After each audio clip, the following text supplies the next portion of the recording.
बिस्मिल्लाहिर्रहमानिर्रहीम, अस्सलाम वालेकुम। मैं हूं ईसा नकवी, मेरे साथ इफ्तिखार शिराजी साहब मौजूद हैं, सीनियर सहाफ़ी हैं और पाकिस्तान के सियासी मंजरनामे के हवाले से, मियां मोहम्मद नवाज शरीफ की पॉलिटिक्स के हवाले से इनका बड़ा वसी तजुर्बा है। बड़ी करीब से इन्होंने देखा है मियां साहब का इस्टेब्लिशमेंट की गोद में बैठना, उससे उतरना, फिर दोबारा बैठ जाना।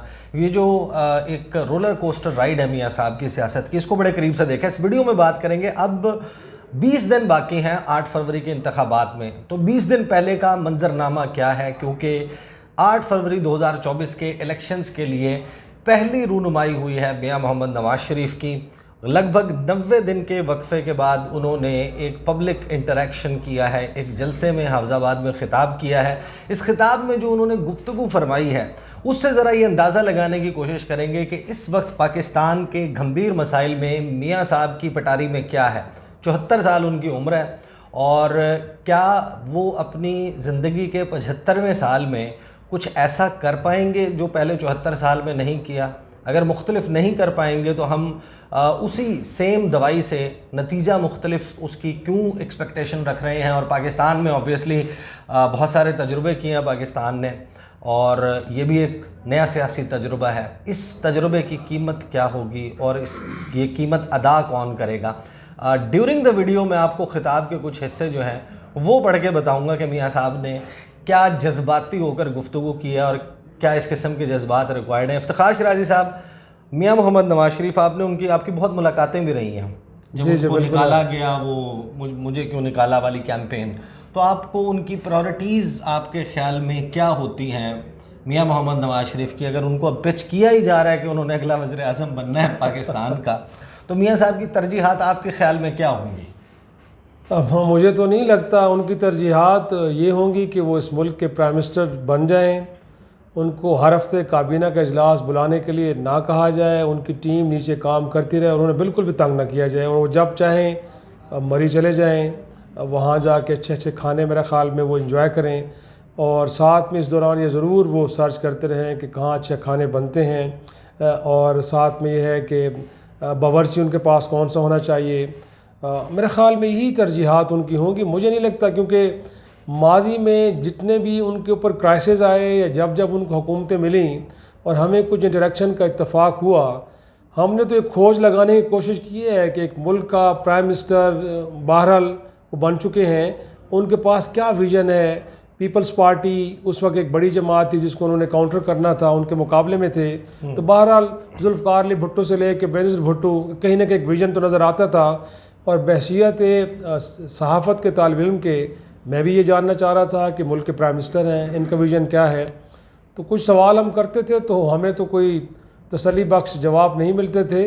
हाँ, कुछ अच्छे लतीफ़े सुनने को ज़रूर मिल जाते थे। अच्छा, मियां साहब लतीफ़े सुनाते। मुझे एक वाक़या आपका याद है, वो मैं चाहता हूँ कि आप ख़ुद ज़रा हमें सुनाएं कि मियां साहब को जिस वक्त पनामा वाले केस में फ़ारिग किया गया और वो वज़ीर आज़म की कुर्सी से उतरे, उन्होंने वो मुझे क्यों निकाला मार्च करना था रावलपिंडी से, एक धुआंधार किस्म का, कि उनको लग रहा था कि पूरा पंजाब उनके साथ रैली करेगा।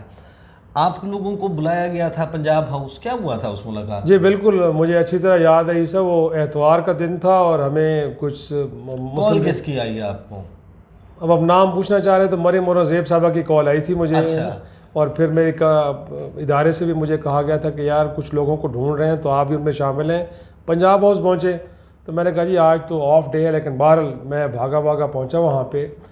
और मियां साहब, ज़ाहिर सी बात है, नाअहली के बाद, हुकूमत गंवाने के बाद, बल्कि प्राइम मिनिस्टरशिप गंवाने के बाद कुछ सदमे की हालत में हमारा ख्याल था कि होंगे, क्योंकि एक हफ़्ता वो मरी में रहे थे और मरी से वापसी के बाद वो अब घर जाना चाह रहे थे रायविंड।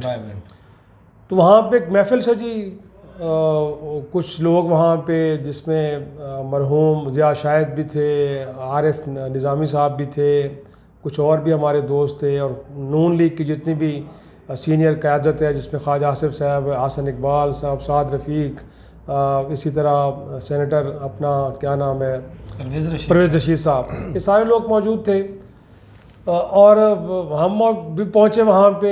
डिस्कशन तो शुरू हुई, लेकिन उससे पहले सब ने एक बड़ा अफसरदा सा चेहरा बनाया हुआ था, क्योंकि बहरहाल मियां साहब से वज़ारत उस्मा छिन गई थी। ताज़ियत एक ताज़ियत के अंदाज़ में लोग मौजूद थे। लेकिन एक मेरे लिए बड़ी हैरान कुन बात थी कि लोग तो शायद ये पोज कर रहे थे कि ये आपके साथ बड़ा जुल्म हुआ है, बड़ी ज़्यादती हुई है, लेकिन जिनके साथ हुई थी वो तो हाथ में समोसा लिए है, उसे एंजॉय कर रहे थे। तो बाद में लोग भी एक दूसरे को देख रहे थे कि यार चटनी में डुबो के खा रहे थे या खाली खा रहे थे समोसा? कुछ देर तो उन्होंने भी देखा कि क्योंकि अफसरदगी का माहौल छाया हुआ, तो कुछ देर तक तो उन्होंने रेजिस्ट किया कि ना खाएं, लेकिन बाद में उनके मुंह में भी इतना पानी आ रहा था कि उनसे रहा नहीं गया तो उन्होंने फिर वो खाना शुरू कर दिया। तो बाकी लोग भी हैरान थे कि हम तो शायद ताज़ियत करने आए हैं और हमारा ये ख्याल था कि इनके साथ बड़ा जुल्म हुआ है, लेकिन बहरहाल ये तो समोसे को एंजॉय कर रहे हैं। मैं आप लोगों को बताता हूँ आज मियाँ साहब ने तकरीर क्या की है, फिर मैं इफ्तिखार शिराजी साहब से पूछूंगा कि मियाँ साहब जो इस वक्त पाकिस्तान की तारीख़ का बदतरीन सियासी, बदतरीन आइनी कानूनी और बदतरीन मुआशी बहरान है, एक ऐसे वक्त में मियाँ साहब जो दावे कर रहे हैं, क्या उनके पास कुछ ऐसा मौजूद है? उनके पास कोई ऐसा तिरयाक, कोई ऐसा नुस्खा, कोई उनके पास कोई ऐसी कोई जादू की छड़ी है जिसको घुमा के वो ठीक कर देंगे? ले दे के उनके पास हैं तो समझी जी इसहाक डार साहब, और इसहाक डार साहब ने जो कुछ कर दिया पाकिस्तानी मईशत के साथ, सितंबर में वो वज़ीर-ए-आज़म के त्यारे में बैठ के आए थे और अगस्त तक वो पाकिस्तान के वज़ीर ख़जाना रहे। जुलाई के महीने में जाकर IMF के साथ हमारा SBA हुआ था। अभी जो रिक्वायरमेंट होगी, मैं आपको पहले बताता हूँ मियाँ साहब ने कहा क्या। मियाँ साहब ने कहा कि 5 जजों ने 25 करोड़ आवाम के नुमाइंदे को फारिग कर दिया। मियाँ साहब के पास और कुछ नहीं है कहने के लिए। यही कहानी है जो हम देख रहे हैं कि मुसलसल रिपीट हो रही है।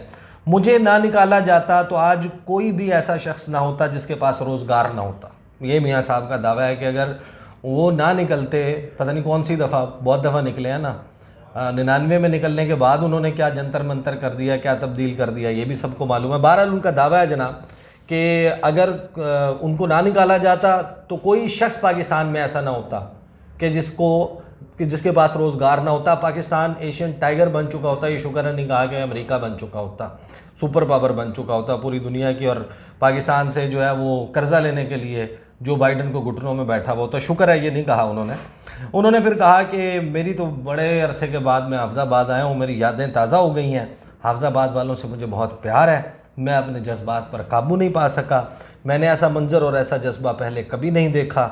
और साथ ही उन्होंने जनाब कहा कि मैं आप सब लोगों को बहुत मुबारकबाद देता हूँ, मुल्क से बाहर भी आप लोगों ने याद रखा, मुझे 2017 में सिर्फ बेटे से तनख्वाह लेने पर निकाला गया, 5 जजों ने बैठकर नवाज शरीफ को इक़्तिदार से हटाया, अगर मुझे ना निकाला जाता तो आज कोई बेरोज़गार ना होता।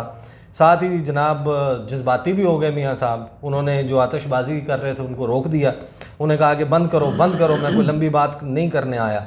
उन्होंने कहा कि बेहतरीन नौकरियां होती, कारोबार होता, बिजली और गैस के बिल कभी भी महंगे ना होते, पाकिस्तान दुनिया में बेहतरीन मुकाम हासिल कर चुका होता, अगर हम मुझे जाली मुकदमात में ना उलझाया होता तो लोड शेडिंग भी ख़त्म हो जाती, दहशतगर्दी का ख़ात्मा किया हमने, मोटरवे बनाया, सफरी सहूलियात, और हाफिज़ाबाद से भी जनाब मोटरवे गुजर रहा होता। ये है मियाँ साहब का वो नक्शा। और फ्रैंकली स्पीकिंग इफ्तिखार शिराजी साहब, आपको नहीं लगता कि ये वाला बयानिया तो पिट गया है?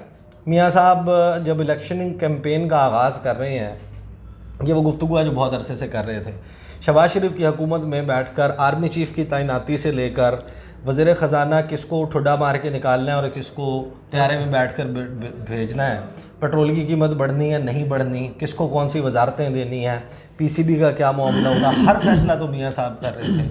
उन फैसलों के नतीजे में पाकिस्तान अपने बदतरीन आइनी, कानूनी, सियासी और मुआशी बहरान का शिकार है।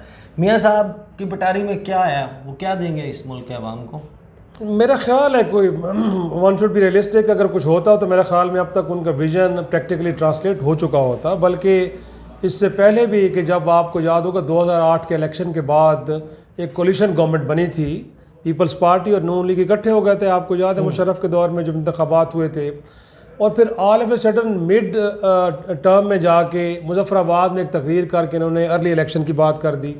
उसके बाद ही पंजाब हाउस के अंदर, क्योंकि शहबाज शरीफ साहब की हुकूमत थी तो पंजाब हाउस इन्हीं के पास था, एक बैठक हमारी हुई। तो मैंने कहा ये मियाँ साहब आप ये किस तरह के सियासतदान हैं? एक तरफ तो आपने अपने बदतरीन सियासी मुखालफत जो था पीपल्स पार्टी, उसकी काबीना में शामिल हो गए, आपके लोगों ने मुशर्रफ जैसे डिक्टेटर ने जिसने आपके उस मुल्क से निकाला, उससे जाके हल्फ लिया। अब आप जाके तो मिड टर्म में अर्ली इलेक्शन की बात कर रहे हैं, तो ये टू एक्सट्रीम को कुछ समझ नहीं आती। फिर मैंने कहा कि होता ये है कि अपोजिशन पार्लिमानी ज़बान में शैडो गवर्नमेंट हुआ करती है। तो अगर आपको लगता है कि पीपल्स पार्टी की गवर्नमेंट को अच्छा बजट नहीं दे रही, उनकी पॉलिसीज़ ठीक नहीं है, तो आपकी पॉलिसी टीम तो आपके सामने बैठी है, ये इसहाक डार साहब, एहसन इकबाल साहब, विजन 2025 पता नहीं सब क्या चल रहे थे, 250 चल रहे थे। तो मैंने कहा जी आप कोई अपना कोई एक पैरेलल लेके आए ना। तो उन्होंने पंजाबी में कहा, उन्होंने कहा यार तू गल तो ठीक कर दे। तो मैंने उन्हें गल की सी, पता नहीं मैंने की जवाब दिता है। मैंने कहा जी प्रोग्राम असी देंगे, तो अमल दरामद करेगी पीपल्स पार्टी, तो वाह वाह उन्नति हो जानी है। मैं कहा सर आप इस मुल्क के लोगों के साथ खड़े हैं या पॉइंट स्कोरिंग के लिए आप बैठे हैं कि अगर आप होंगे तो आप अच्छे काम करेंगे, अगर आप नहीं होंगे तो अगर आपके जहन में कोई अच्छा काम आया भी है तो आप नहीं करेंगे। तो एक तो सोच ये है कि अगर मैं ड्राइविंग सीट पे हूँ तो फिर तो कुछ हो तो ठीक है, लेकिन अगर मेरे किसी दोस्त के, क्योंकि मेरे अपने जहन में तो कुछ ख्याल है नहीं, बट मेरे किसी रफ़ीक के जहन में भी कुछ ख्याल अच्छा आता है, लेकिन हम वो हुकूमत वक्त के साथ शेयर नहीं करेंगे, क्योंकि उससे पाकिस्तान का फ़ायदा होगा, इसके अवाम का फ़ायदा होगा, बट हमें कोई फ़ायदा नहीं होगा। तो अगर हमें फ़ायदा होगा तो फिर हम करेंगे, वरना नहीं करेंगे। तो एक तो ये मुझे सोच नज़र आई उनकी आई। फिर दूसरा ये है कि बातें वही हैं कि हमने मोटर भी बनाई, हमारे दौर में डॉलर इतने का था, बिजली का यूनिट इतने का था। भाई कुछ ग्राउंड रियलिटीज़ हैं। आपकी पीडीएम की सरकार ने 16 माह में आईएमएफ के साथ जो एग्रीमेंट्स किए हैं, आप ज़रा रखें ना सामने, बेटे से तनख्वाह लेने या ना लेने की बात नहीं है, बट जो हुदैबिया पेपर मिल्स के अंदर 70 सफ़ात पर मुश्तमिल इसहाक डार साहब की जो कन्फेशनल स्टेटमेंट है, अगर आज भी उसका फोरेंसिक किया जाए तो मेरा ख़्याल में सवाल वही पुराने हैं कि भाई मेरे ये मेयर फेयर के अपार्टमेंट्स कैसे बने हैं, आपके बच्चों के नाम पे है। उस वक्त वो तालीम हासिल कर रहे थे, वो कोई कारोबार नहीं कर रहे थे, उन्होंने कैसे ख़रीदे हैं। रिलीफ तो पहले भी जिस दर से मिला था अभी भी उसी तो दर से फिर मेरा ख्याल में अपने आप को इतना पवित्र साबित ना करें एक तो, और दूसरा हम तो ये एक्सपेक्ट कर रहे थे ईसा कि आज इस मुल्क के चौथी बार प्राइम मिनिस्टर बनने वाले शख्स की स्पीच आ रही है। मैं तो गौर से सुनने के लिए बैठ गया था। मैंने कहा कि आज पाकिस्तान को एक नया विज़न मिलने वाला है कि हमने सिक्योरिटी हो या मईशत की इस दलदल से कैसे निकलना है। लेकिन वही बातें, सियासी वही बातें, खासमत कैसे ख़त्म करनी है, पॉलिटिकल टेम्परेचर मैं वही कह रहा हूँ, इंटरनली एक्सटर्नली हमने इन मसाइल से कैसे निकलना है। लेकिन वही पुरानी बातें, वही कि मुझे क्यों निकाला, और साथ में जो विज़न था वो तो नज़र नहीं आ रहा। फिर मुझे आखिर पे जाके अता तारड़ साहब का वही जुमला नज़र याद आया। मैंने कहा लगता है कि इस पार्टी का यही मंशूर है कि साड़ी गल हो गई है। अच्छा, मुझे ये शुक्र है कि आपको उनका जुमला याद आया, आपको उनका इशारा नहीं याद आ गया उन्होंने इनकी किताब उठा लेकिन मैं तो मंशूर आज मैं मंशूर के वाले से बैठा था ना कि मंशूर आएगा। कम से कम बिलावल के बारे में हम कह सकते हैं ना कि 300 बिजली यूनिट, कुछ नौकरियां, ये करेंगे, घर बनाएंगे, कुछ तो बताया, कुछ तो लुभा रहे हैं ना आवाम को। यहाँ तो मतलब है कि साड़ी गाल हो गई, अलावा कुछ नजर ही नहीं आया मुझे। अच्छा, मुझे ये बता दें फाइनली कि अब जाहिर है कि तकरीबन तय है कि इलेक्शन ऐसे ही होना है। पीटीआई के पास बल्ला नहीं है, मुल्क की सबसे बड़ी सियासी जमात साइड लाइन हो गई है, लोग उनके आज़ाद लड़ेंगे। पाकिस्तान ने हमेशा बड़े तजुर्बात किए हैं। ये जो सियासी तजुर्बा है कि जिसमें हम पाकिस्तान की तारीख़ के बदतरीन चैलेंजेस में एक ऐसी हुकूमत जिसका तासुर ये है कि वो इंस्टॉल की जा रही है, वो लेकर आएंगे। इसकी कीमत क्या होगी, कौन अदा करेगा इसकी कीमत, कितना अरसा एक ऐसी हुकूमत जिसको लोकली और इंटरनेशनली जिसकी साख नहीं होगी, वो कितना वक्त निकाल सकती है। इस मुल्क में जितने भी तजर्बात हुए हैं ना ईसा, उसकी कॉस्ट इस मुल्क के गरीब आवाम ने हमेशा पे की है। एक ख़त गुर्बत से हर साल जो नीचे वाले लोग, जाने वाले लोग हैं ना, वो इसकी कीमत अदा कर रहे हैं। इस मुल्क की अशराफिया नहीं कर रही।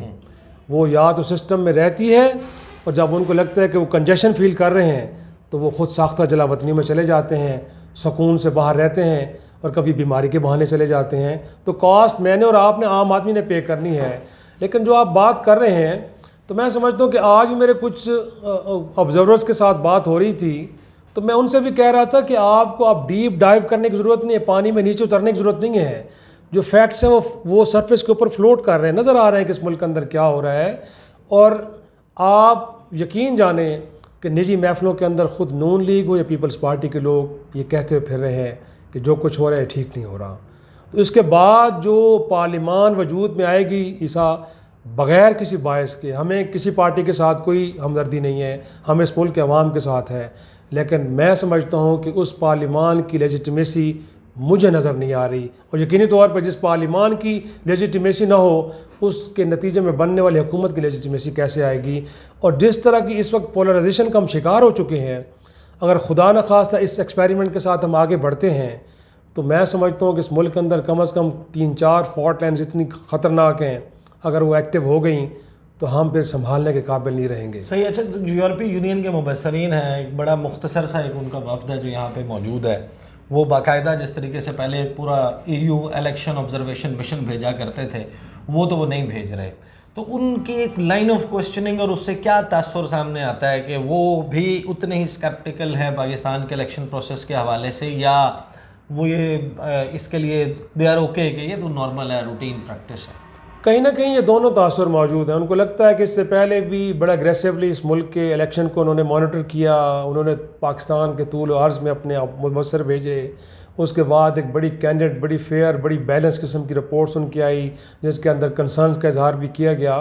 लेकिन उसको ले कि इस मुल्क के इलेक्शन कमीशन ने कुछ सीरियस एफर्ट करके वो जो लूप होल्स थे, वो जो शॉर्ट कमिंग्स उनको दुरुस्त करने की कोई कोशिश नहीं की। तो मेरा ख़्याल में इस वक्त उनको भी लग रहा है, शायद वो भी डिसहार्ट हो चुके हैं कि इस मुल्क में हम तो चाहते हैं कि एक बड़ा ट्रांसपेरेंट किस्म का इलेक्शन होना चाहिए जिसमें लोगों को बड़ी आज़ादी हो कि अपने राय का इजहार करें। लेकिन अगर टाइम एंड अगेन उनकी जानिब से एक एफ़र्ट हो रही है बट उसको ऑनर नहीं किया जा रहा और उसके अकॉर्डिंगली चीज़ों को एड्रेस नहीं किया जा रहा, तो मुझे लग रहा है कि इस बार उनका जो मॉनिटरिंग का निज़ाम है वो बड़ा ही लिमिटेड है। वो शायद हमें पूरे मुल्क में भी नज़र ना आए, और वो भी कुछ ज़्यादा बॉदर्ड नहीं है कि बस ठीक है एक इलेक्शन होने जा रहा है, हो जाएगा, उसको लेके कुछ मीडिया का इनपुट, कुछ बाकी सिविल सोसाइटी का इनपुट लेके और कुछ उनके अपने ऑब्जर्वेशंस की बुनियाद पर एक रिपोर्ट बना दी जाएगी। अब उसको कोई देखता है, उसको कोई वेटेज देता है कि नहीं देता, मेरे ख़्याल में मुझे वो भी कहीं ना कहीं थोड़े से मायूस नज़र आए हैं। सही, बहुत बहुत शुक्रिया इफ्तिखार शिराजी साहब। Towards the end of the video मैं भी अगर कोई 2-4 जुमलों में मैं अपना एनालिसिस, ये जो तजुर्बा चल रहा है ना, इसके ऊपर मैं रख देता हूँ। कीमियादान हैं, बड़ी दुनिया में गुजरे हैं, आपको पता है कि वो फ़लाना जो कीमियाई महलूल है उसको फ़लाँ से मिलाएंगे, एफ़र्ट होता था कि फ़लाँ चीज़ बनानी है, और पता चलता था कि जनाब ये तो सल्फ्यूरिक एसिड बन गया, गंधक का तेज़ाब बन गया, फ़लाँ चीज़ बन गई है। तो वो इन्वेंशन से ज़्यादा डिस्कवरी होती थी, इजाद से ज़्यादा दरियाफ्त होती थी। ये जो तजुर्बा है, लेकिन हमेशा ये होता था कि बनाने की कुछ कोशिश की जा रही होती थी तो कोई ऐसी और चीज़ बन जाती थी जिसका बड़ा फ़ायदा होता था। ये जो तजुर्बा है जिसमें कुछ बनाने की कोशिश की जा रही है, ये तो पता है कि क्या बनाने की कोशिश की जा रही है, लेकिन अभी ये दरियाफ्त होना बाकी है कि ये जो जिन तरीक़ेकार से जो चीज़ों को मिक्सअप करके जो बनाने की कोशिश की जा रही है मियाँ साहब के ज़रिए, एग्जैक्टली ये जब दरियाफ्त होगा तो आपको पता चलेगा कि ये कोई मॉन्स्टर बन गया है या कोई यूज़फुल चीज़ बन गई है। इसके लिए 8 फरवरी और उसके बाद के जो इवेंट्स हैं उनको फॉलो करना बहुत ज़रूरी है। इजाज़त दीजिए, अल्लाह हाफ़िज़।